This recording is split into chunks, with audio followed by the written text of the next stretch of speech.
de votre vie, il est possible que vous ayez souscrit une assurance vie. Vous avez versé des primes pendant plusieurs années.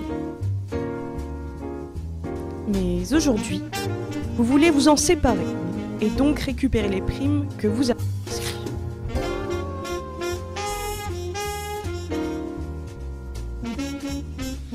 Le rachat d'un contrat d'assurance vie est une opération par laquelle le souscripteur prélève son épargne avant le terme du contrat. La valeur de rachat d'un contrat d'assurance vie varie suivant plusieurs critères.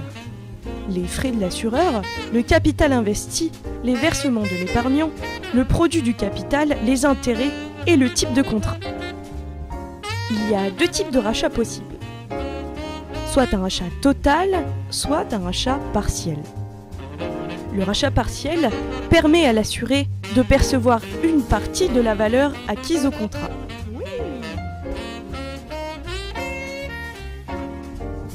Le rachat total, quant à lui, revient à mettre un terme au contrat avant la date prévue.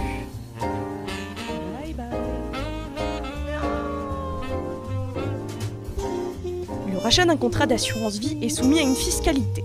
Entre 0 et 4 ans, il est soumis soit à un PLF, c'est-à-dire une imposition forfaitaire de 35%, soit à l'impôt sur le revenu au TMI, c'est-à-dire au taux marginal d'imposition.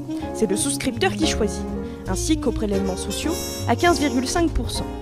Entre 4 et 8 ans, il est soumis soit à un PLF de 15%, soit à l'impôt sur le revenu au TMI, ici encore au choix du souscripteur, ainsi qu'aux prélèvements sociaux à 15,5%. Au-delà de 8 ans, il est soumis soit à un PLF de 7,5%, après un abattement de 4 600 € pour une personne seule ou 9 200 € pour un couple, soit à l'impôt sur le revenu au TMI, au choix du souscripteur, ainsi qu'aux prélèvements sociaux à 15,5%. Résumons, le rachat, c'est quand le souscripteur prélève son épargne avant le terme du contrat.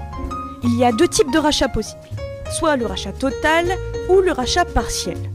Le rachat d'un contrat d'assurance vie est soumis à une fiscalité qui s'applique que sur la part des intérêts accumulés. Cela dépend également de l'âge du contrat. Il est donc possible de clore un contrat d'assurance vie et de récupérer une partie de ses primes, mais jamais l'entièreté de ce que l'on a versé.